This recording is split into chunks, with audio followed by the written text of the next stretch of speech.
And we are up and running. It is a beautiful, beautiful, beautiful day here in the Midwest in the upper 60s, and cool autumn has started to settle across the land after a somewhat sweltering summer. How are you this morning, Stephen, out there on the West Coast? I'm doing really well. How are you? Good. I'm enjoying the beginning of pumpkin season, and going out to the pumpkin patches and the apple orchards and things like that. I think this coming weekend we're all going to take an adventure and go find an apple orchard to play in, and maybe bring back Honey Crisp and pumpkins fresh from the places that they are grown, rather than the ones that have been transported halfway around the country before they're placed on a shelf. That sounds really good. We're actually growing some pumpkin plants here. So one of them is getting kind of out of control, growing over our trails. So looking forward to having our own pumpkins here too. Yeah, that should be great. And the last time we connected physically in this material journey was just right before this time frame, and the peach harvest had come in up in Michigan, and the apples were coming in. So you can remember, what was it, a year ago, that all of these things were being pursued, and your life has gone through an astonishing series of evolutionary earthquakes. And how do you feel about that? I'm still here. Right. Yes, we all are. And yeah, it's like the one thing I always guarantee people when we have those initial discussions about A Course in Miracles is that get ready, because your world is going to be turned upside down, and that's the effect of the Course. It may not necessarily be in changing locations, changing relationships, etc., but your thinking will be revolutionized, and the world you inhabit will be one that you will have to spend time appreciating and discovering, because you are stepping out of an old world into a whole new realm when you break open A Course in Miracles. Mm-hmm. I was just thinking this morning on how everything has led up to A Course in Miracles for me. Like everything I was learning before I actually started diving into the book was like holding up this foundation for me to actually start to trust what the book was saying. I don't think that I could have really accepted it before the exact time that it found me, that you recommended it over to me, and I just started digesting it. Yeah, that's the way I think it is for most people. When you go back and, for you, it was a short journey. You were, what, 22, 23, in that early 20s range. Mm-hmm. When I stepped into the Course, I had doubled those number of years. So I could look back and look at my passage through this realm for, through the 50s and the 60s and the 70s and the 80s. And finally, in 1996, I stepped into the Course. And it was amazing how everything had become the platform that I could stand on. And I think that's the way the Course works. We're drawn to it when we have come to that plateau or come to that region in our lives, and where we are actually able to hear what is being presented to us. And that's kind of a nice lead-in for what we're looking at today, because we're looking at the lessons, and today we're doing lessons 36 through 43. And it is this is a very pivotal period in doing the lessons, because it may take you a while to go back and recognize everything that's gone on. But once you arrive at this little plateau, these next 7 lessons, they will undoubtedly become a fundamental level of your grounding in truth. You're grounding in true reality. You're grounding yourself in your divinity. And so these are very, very crucial lessons. And, you know, I definitely recommend, if you feel inclined to, do these next 7 days worth of lessons and then go back and redo them if you feel like you haven't fully come to a place where you're fully integrating these ideas, because this is a very, very powerful part of your journey into that higher level of self-awareness. Chris, I'd like to ask, have you done the workbook lessons all the way through then? Yeah, I've done the 1 year journey twice now, and I highly recommend it. I think that it is one of the best things you can commit to as far as getting your comprehension, not only of the course, but of your own identity clarified. I don't think you know who you are until you have done all of the lessons, and then you come out of that, and there's a period of completely processing all of that information over the next 6 months or so. But yeah, I think that doing the lessons sequentially is a very, very good commitment to make if you are seriously interested in growing into the course. Yeah, and I can attest to that too. I mean, I'm on lesson 196 now, doing the first time through, and it really makes me see, it shows me how this is the best way I can spend my time. Like, you know, if it's just once a day, every morning, I just read the lesson and I say that statement to myself throughout the day, and just planting seeds in our mind, even if we don't recognize it right away, it grows into something in the future. It absolutely does. And, you know, I think, Stephen, that watching the journey you've been on, the last 190 days have given you the substance to be able to create more of a sense of continuity and comfort in life. I think that you were a very uncomfortable person with just living. And now all of a sudden I see you being much more at peace with your life. Does that ring true for you? Absolutely. And it's like amazing because like the lessons are definitely the foundation for that, but everything around my life, because everything's in my mind, is conforming to that. Like everything in my environment is conforming to the way my mind is developing this consistency.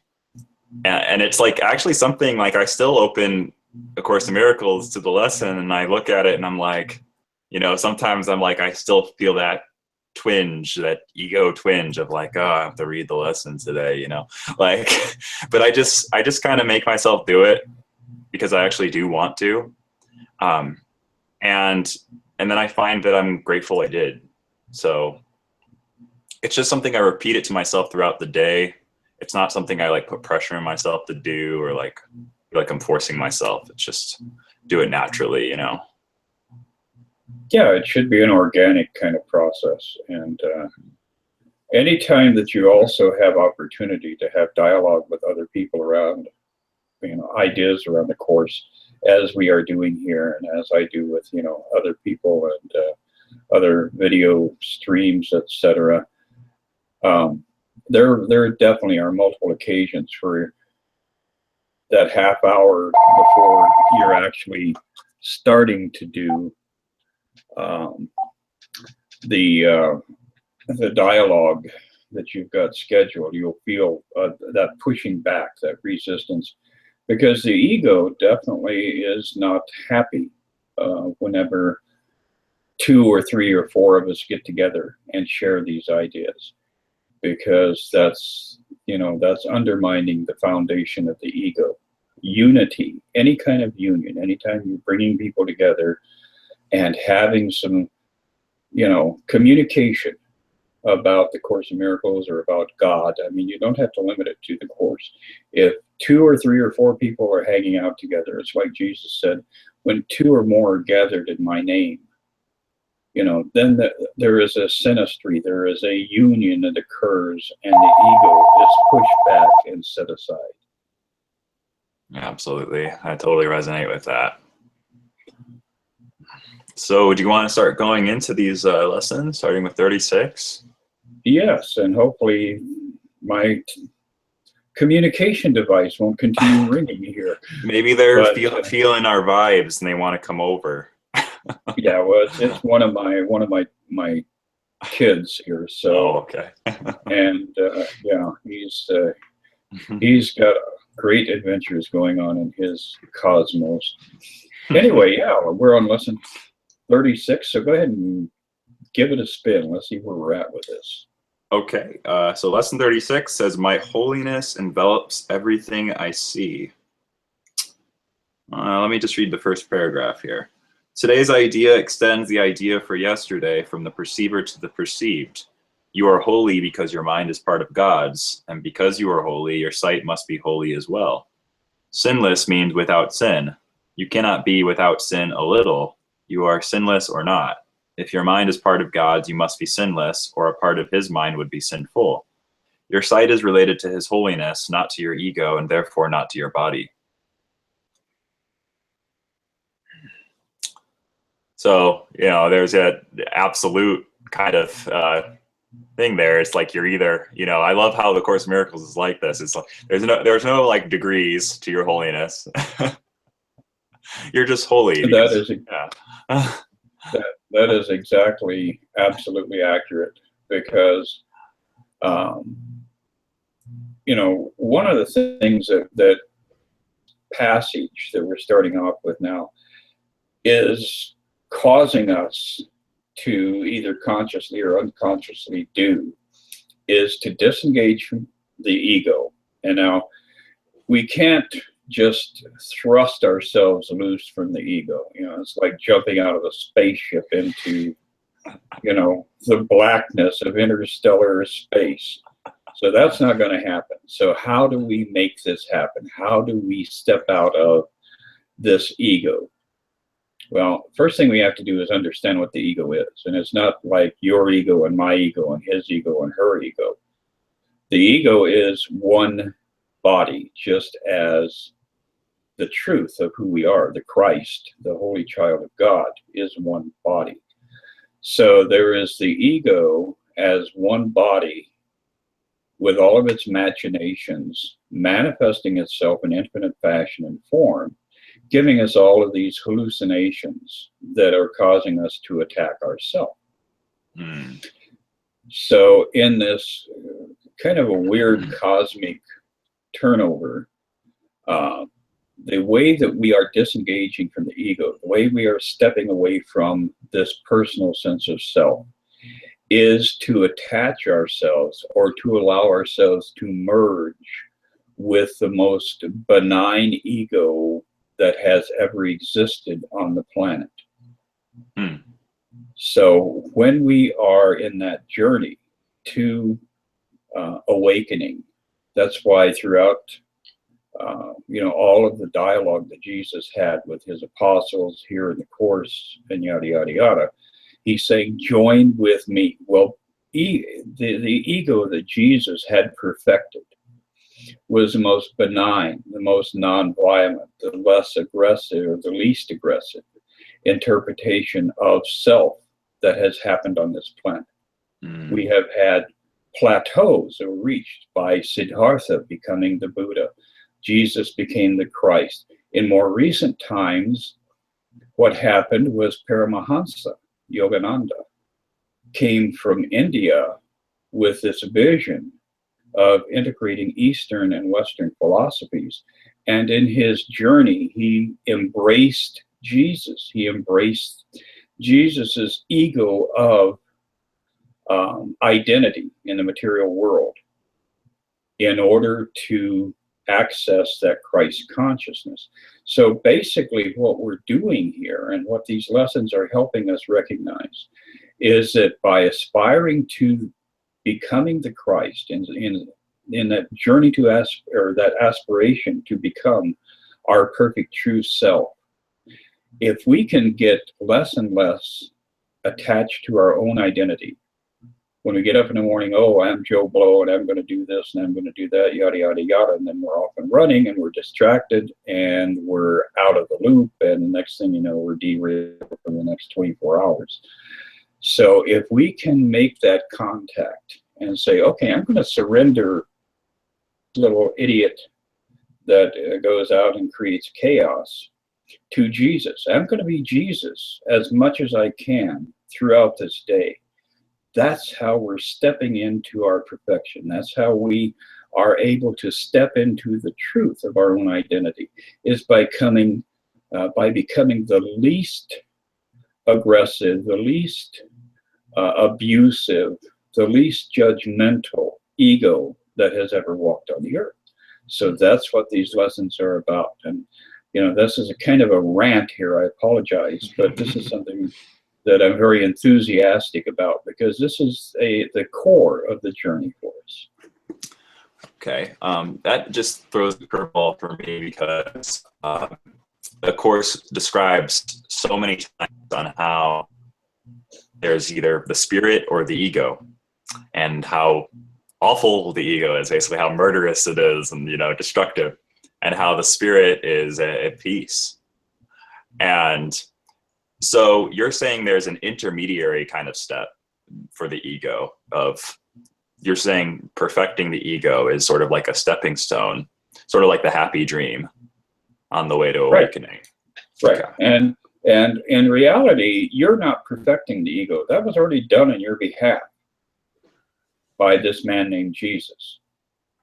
See? And so, or at least by the idea of the man named Jesus. Because again, there are so many avenues that you can take to try and, you know, put a size 13 foot into a size 8 shoe. I mean, then it just becomes rhetorical nonsense. But in order for you to exist in this plane, on this plateau, you have an ego. See, that's why that's why Jesus became the Christ, but returned from that Christ consciousness, from that place of perfection, to pick up his identity, to pick up his ego of Jesus, the man who had made that complete transition, who had made that great leap beyond personal self to become the true self. So if your ego is eliminated, what has happened? You have completely immersed yourself into Christ. So you're no longer in this in-between state. You're no longer stuck between worlds. But in order for us to get to that plateau where we can start to taste heaven, where we can have a couple of drops of this nectar, you know, out in the desert, we have to surrender the personal self and identify ourselves with that one persona that was able to make the transition ahead of us and is supporting us, and now as we're following in his footsteps. Excellent. That is so beautiful. I love that. So after that long explanation, you want to go to our next lesson then?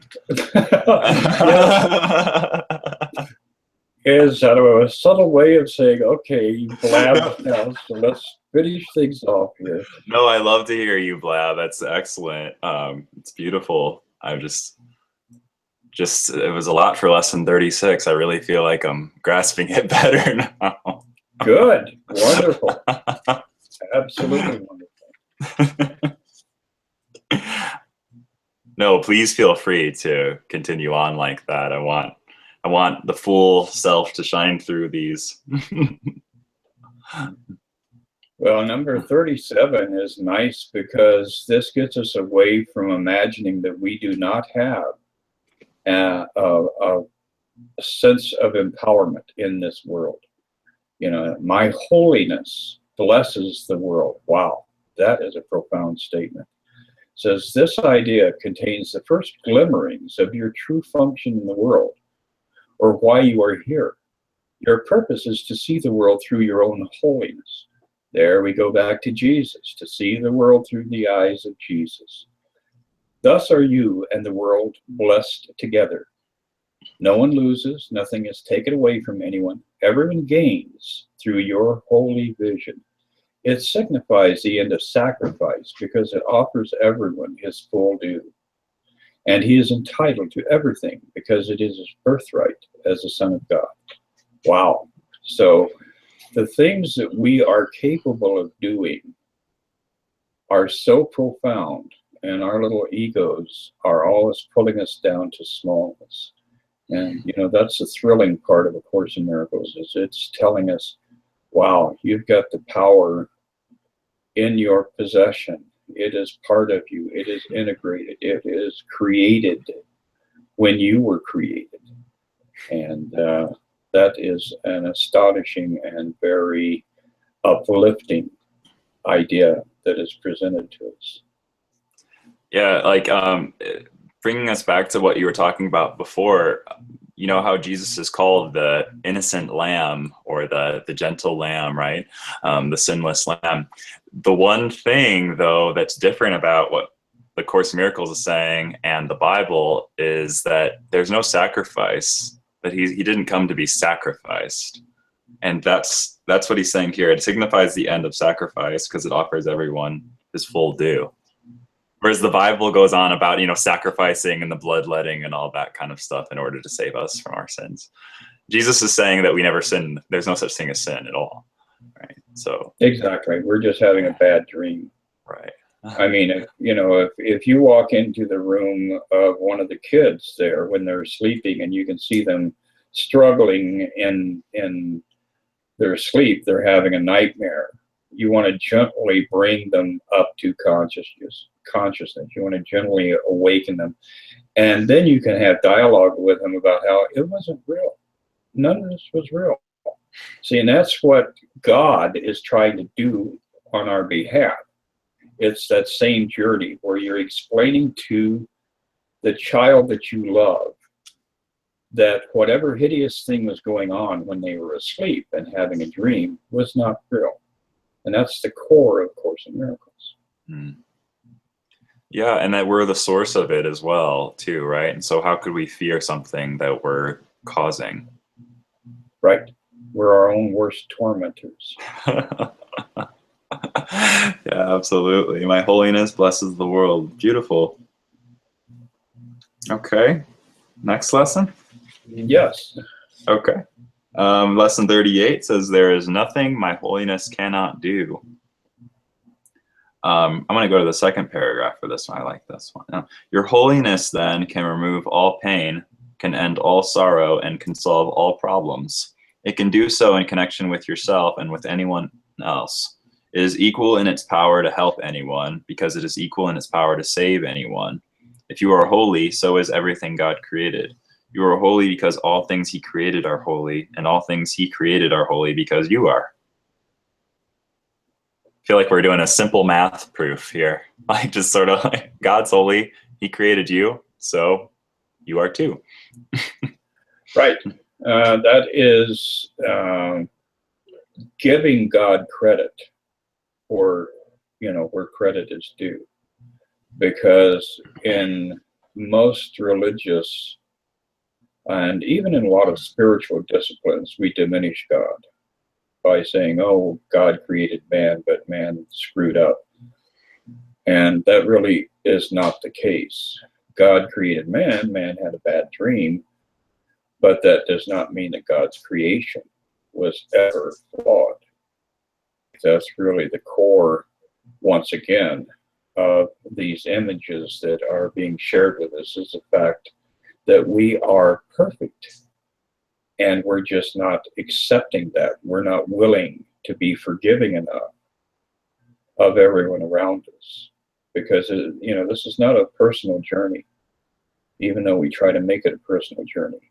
But everybody in the universe, everybody in creation has to be extended grace, just as we wish to have grace extended to us. So that's a rule that is something we cannot violate. It is 100% or 0%. Hmm. And you can decide where you're going to live in those in-between zones. So you say it's not a personal journey. Would that mean that it's an impersonal journey? Or is No, that... I'm saying that we collectively are one. Okay, I gotcha. So, yeah, so there's only one of us here. Okay. Now, that one has multiple dimensions, multiple levels of manifestation, but it's still the one being, the one unified organism that is within the mind of God. Mm-hmm. That's like, well said, me. Yes. And so, again, this goes back to the idea of empowerment. And if we're, basing our understanding of empowerment on going out and beating people down and subjecting them to, our belief system, then we're misunderstanding it, because it's not going to happen that way. But by grace, we're allowing people to come to us. We're reconciling people to us. And through love, helping them get beyond their pain, their sorrow, their dysfunction, their anger, their frustration. So it is a power that is incomprehensible in human terms, but in spiritual truth, it is in fact the only power that exists. Absolutely. Lesson 39 says, "My holiness is my salvation." Go for it. Okay. If guilt is hell, what is its opposite? Like the text for which this workbook was written, the ideas which are used for the exercises are very simple, very clear, and totally unambiguous. We are not concerned with intellectual feats nor logical toys. We are dealing only in the very obvious, which has been overlooked in the clouds of complexity in which you think you think. I love that. That's something actually I'm just going to admit, like, there are times where, it seems like the workbook lessons are like this intellectual thing. Like, I'm memorizing these like intellectual statements, but through the experience, like, there's something much like more key, much more core to my being that this is activating in me. And it's like ringing a bell. It like hits a resonance key that echoes through my experience. And I see that these aren't just like, my holiness is my salvation is not just an intellectual statement. This is an actual thing. That's absolutely a fact. Absolutely spot on. Because the ego, which we are not, loves to complicate and obscurificate. And so the more you get dragged into analyzing, thinking, yada, yada, yada, the more you cloud the issue. The Course in Miracles could have been stated in 3 pages, but we are so inclined to overthink and to constantly think that it took a book this dense to drag us out of the depths of that mental quagmire that we put ourselves in. So the Course in Miracles is basically the most Zen book ever written, but it had to be written in some of the most complex language that you've ever encountered. And a big portion of it is very Shakespearean. I mean, it goes into a realm of very lofty communication, but it's trying to get you back to the most primitive, fundamental, basic essence of who you are. How cool is that? That's an amazing appearance of a paradox, because it seems to be something, most people that I talk to, when they say they read the Course, I don't want to say most, but a lot of people, when they read the Course, say it's so hard to grasp because it's so like lofty, as you said. But in reality, even though that may be so, it is taking us back to a simplicity. It is.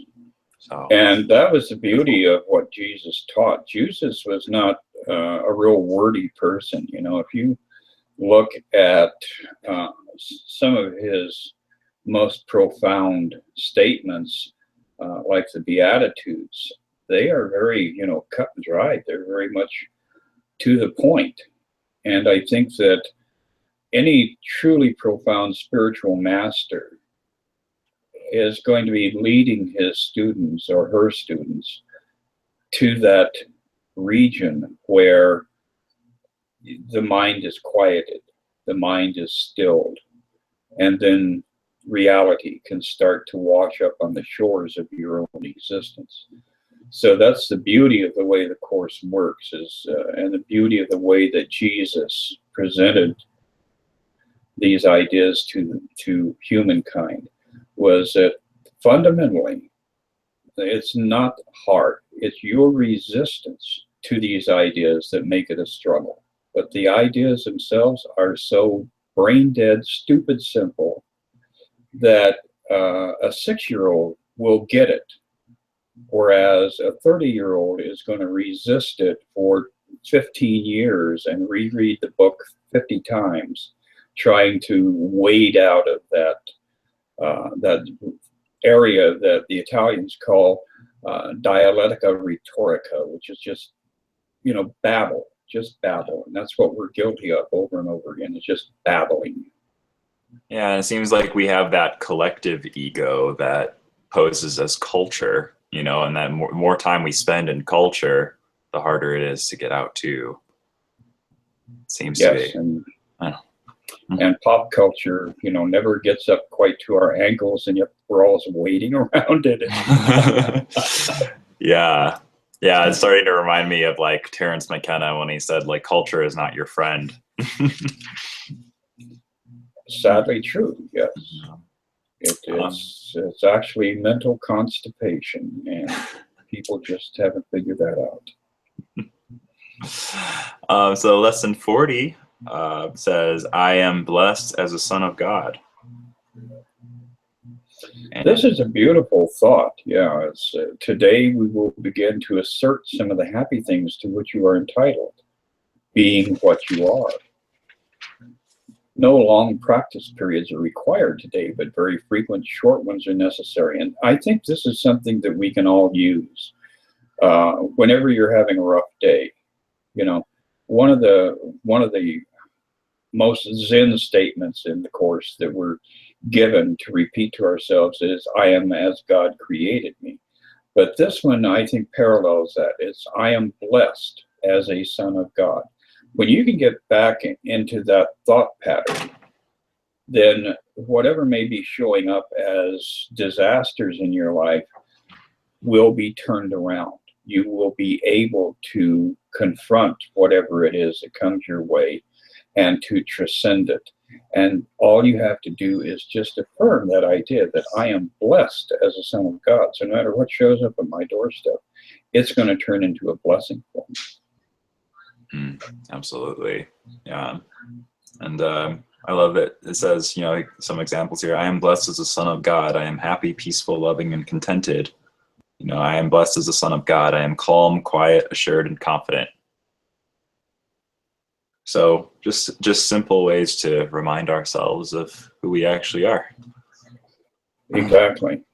And again, there is, it's an unconditional statement. In other words, we'll find that a lot of times things come through from the Bible or from all these different spiritual disciplines that add a contingency to whatever blessings are being presented to you, whatever these different theologies are offering to you as, you know, your divine right. If you do this, then you will get this reward. And we're so conditioned with that it's really hard for us to step out of that idea that, oh, in order for me to do this, I have to do that. See, this is a statement that is so profoundly positive and so profoundly liberating. But again, how hardwired are you to your own belief structure so that you're going to resist this? And the less resistance you have to it, the more the blessings will show up. So when we see ourselves as truly being blessed simply by the fact that God created us in its image and likeness, that settles a lot of arguments right there. That becomes ground zero for a lot of dialogue. Yeah, it's beautiful because it's not like we're like asked to sit there and like rewrite our beliefs or correct our beliefs really so much as we are asked to step out of our beliefs, just step out and get out of the way and get back into our source. And again, that is that process of stepping out of me and starting to step into an identity that is not riddled with all of these preconceived notions about who you are. Because your ego is going to hold on to that time 14 years ago when, you know, you said some harsh statement to some poor dwarf in the neighborhood had caused that dwarf to go live under a bridge. You know, you're carrying that guilt and that shame and that sorrow, and we have got to be able to release all of that crap. Forgive ourselves. And the way we do it is by forgiving everybody else that has ever existed. Mm-hmm. And that's why it, again, is so difficult, because the ego wants to hold on to, you know, these frustrations, anger, and enmity with people that we believe hurt us in the past, or people that we believe were sinners. And so that blocks us from completely forgiving ourselves. So it's really, again, very Zen. There's nothing complex here. It's very Zen. Yeah. Just as we're doing these, I'm feeling just like very pieced out here. Cool. So lesson 41 says, God goes with me wherever I go. I'm going to go to the second paragraph. The idea for today has the power to end all this foolishness forever, and foolishness it is, despite the serious and tragic forms it may take. Deep within you is everything that is perfect, ready to radiate through you and out into the whole world. It will cure all sorrow and pain and fear and loss, because it will heal the mind that thought these things were real and suffered out of its allegiance to these beliefs. Wow, kind of dismantling to everything. It absolutely is. And the omnipotence that we share with our Creator is astonishing. And you have to realize that as each individual that we imagine ourselves to be takes this journey, goes down this road, it eradicates all of the judgments that have been held against all of humanity. Even though the ego's dialogue may be, you know, well, look, you did all this forgiveness work and they're still killing people in Aleppo. You know, that's the ego holding on to the belief that something is wrong. And we have to step away from that. And that's just exactly what I was talking about at the beginning of our discussion, is stepping out of our personal ego and stepping into that identity that Jesus presented to us, so we can finally let go of all of this stuff. Mm-hmm. Yeah, that's interesting. I used to think it was about like stepping into like the collective, but that was kind of like a collective ego though too, and so it's not all the way healed. You know what I mean? Right. Well, there is a passage in the Course where it says, if but one person could completely forgive the world, then the dream would be over and everything would have ended. This is telling us that Jesus did, in fact, do that. We're just lingering in the dream. But that's why the Course says all of this is no longer happening. And the truth is, it never did happen, because it was completely resolved. So Jesus made that journey, and if we want to make that parallel journey, we have to embrace that identity that Jesus left for us or presented to us, or Yogananda, or whatever saint, whatever avatar that you resonate with. If you embrace that and deny me, the little self, then you're taking the steps that will take you through to the completion of the journey. Absolutely. Do you want to read off the last lesson for today? Sure. Lesson 42. Lesson 42, a very nice lesson. It goes, God is my strength. Vision is his gift. Okay, I'm going to start by not reading anything for a second here and inject a final thought. And that is, when you turn on the news, when you go to Facebook, wherever you go, you're moving through public, you see a car wreck, you see somebody, dive bombing through traffic and creating casualties, whatever. You're seeing with sight. Sight is connected to the brain. And this is a whole realm of what? Illusion. So your sight is the illusion. And you're believing in your sight, the illusion. This section here is saying vision, which is a much higher vibration than sight, is a gift that God has extended to you. And you will be able to see the beauty of mankind beyond sight's illusion of mankind. So here we're starting this lesson out with a very profound idea. Once again, God is my strength. I of myself am nothing. That's what Jesus said over and over again. See, God is my strength. Vision is his gift. So we can arrive at that place where we're seeing a much different world. So the idea for today combines two very powerful thoughts, both of major importance. It also sets forth a cause and effect relationship that explains why you cannot fail in your efforts to achieve the goal of the course. You will see because it is the will of God. It is his strength, not your own, that gives you power. And it is his gift, rather than your own, that offers vision to you. So this is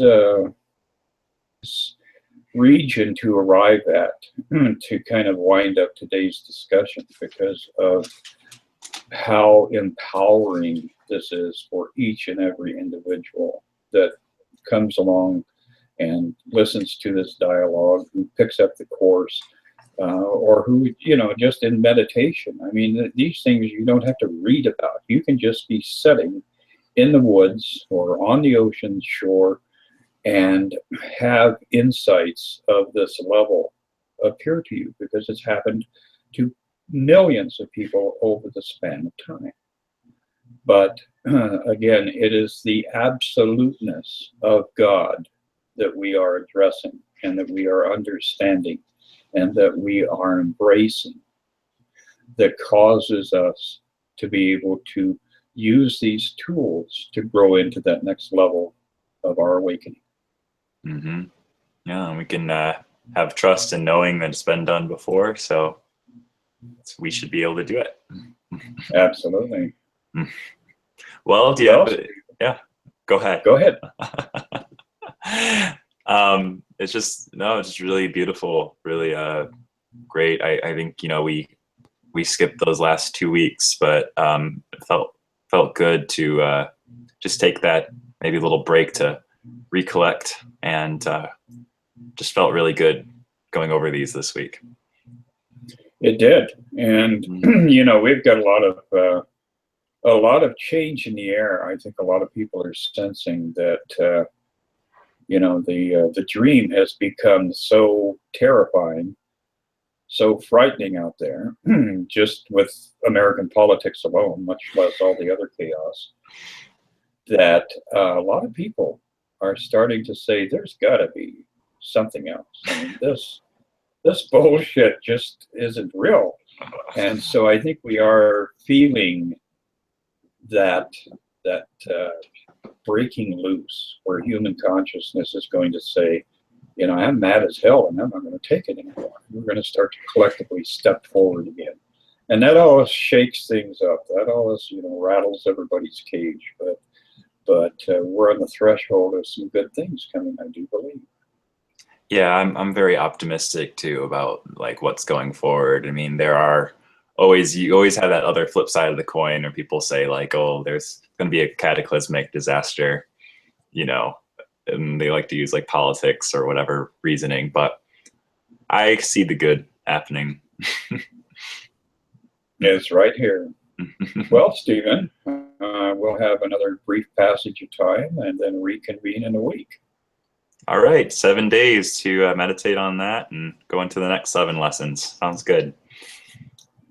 Well, enjoy the breezes coming off that beautiful Pacific Ocean, and we'll talk to you soon.